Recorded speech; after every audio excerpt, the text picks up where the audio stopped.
ஆண்டவரும் உலக ரட்சகர் மீட்பெருமா இருக்கிற இயேசு கிறிஸ்து அற்புத நாமத்தினால் யாவருக்கும் காலை வாழ்த்துக்களை தெரிவித்துக் கொள்கிறோம்.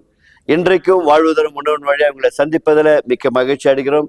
இன்றைக்கு வேத வசனத்தை வாசித்து நாம் செபிப்போமாக.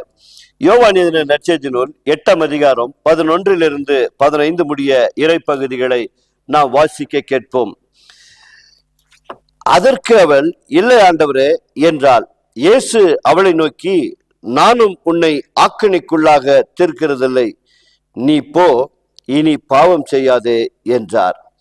மறுபடியும் இயேசு அவளை நோக்கி, நான் உலகத்திற்கு ஒளியாய் இருக்கிறேன், என்னை பின்பற்றுகிறவன் இருளிலே நடவாமல் ஜீவ ஒளியை அடைந்திருப்பான் என்றார்.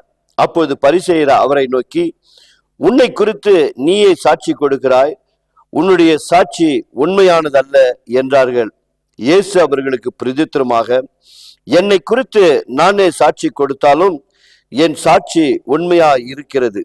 ஏனெனில் நான் எங்கே இருந்து வந்தேன் என்றும் எங்கே போகிறேன் என்றும் அறிந்திருக்கிறேன்.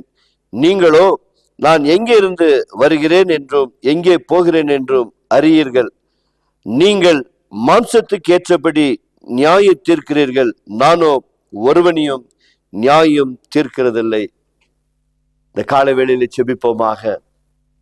என் அன்பார்ந்தவர்களே, இந்த வாழ்வுதரும் உணவன் வழியாய் இந்த வேத வசனத்தை தியானித்துக் கொண்டு வருகிற தேவனுடைய பிள்ளைகளே, கர்த்தர் இங்கே ஒரு அருமையான வேத வசனத்தை சொல்லியிருக்கிறார். நீங்களோ மற்றவர்களை நியாயம் தீர்க்கிறீர்கள், நானோ நியாயம் தீர்ப்பதில்லை. மகளே, உன்னை யாரும் கல் எறியவில்லையா என்று சொல்லி இனி பாவம் செய்யாதே, போய் வாழ்ந்து கொள் என்று சொல்லி வாழ வைத்து அன்பு தெய்வமே.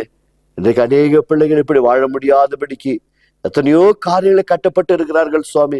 குடி பழக்கத்திலே, பல விதமான போதை பொருட்களிலே இப்படிப்பட்ட இந்த பெண்மணி போல தவறு செய்து கொண்டு ஆண்டவரே அநேகர் விழுந்திருக்கிறார்கள் சுவாமி. தெரிந்தோ தெரியாமலோ ஆண்டவரே பாவத்துல விழுந்து போனவர்களை என் தேவன் அந்த மகளை வாழ வைத்த தேவன் ஆண்டவரே, இந்த நிகழ்ச்சியை பார்க்கிற ஒவ்வொருவரையும் வாழ வைத்து இனி பாவம் செய்யாதபடிக்கு உங்களுடைய கிருபை ஒவ்வொருவரையும் தாங்கிக் கொள்ளட்ட சுவாமி. ஒவ்வொருவரையும் ஆசீர்வதிக்கட்டும் ஆண்டவரே. ஒவ்வொருவரையும் உடைய சித்தத்தின்படி நடத்துங்கப்பா. உமக்கு பிரியமாய் வாழும்படி ஒவ்வொரு ஜனங்களையும் ஆண்டவரே இந்த நிகழ்ச்சியின் வழியாய் கர்த்தர் ஆசீர்வதிப்பீராக ஆண்டவரே. இழந்து போனதெல்லாம் மீண்டுமாய் பெற்றுக்கொள்ள கர்த்தர் கிருபை செய்யுங்கப்பா. பாவத்தின் சம்பளம் மரணத்திற்கு போய்கொண்டிருந்த அந்த மகளை வாழ வைத்த தெய்வமே, இந்த நிகழ்ச்சியை பார்த்து கொண்டிருக்கிற ஒவ்வொருவரையும் என் தேவனாகிய கர்த்தர் நீங்க வாழ வைக்கும்படியாய் செபிக்கிறோமப்பா.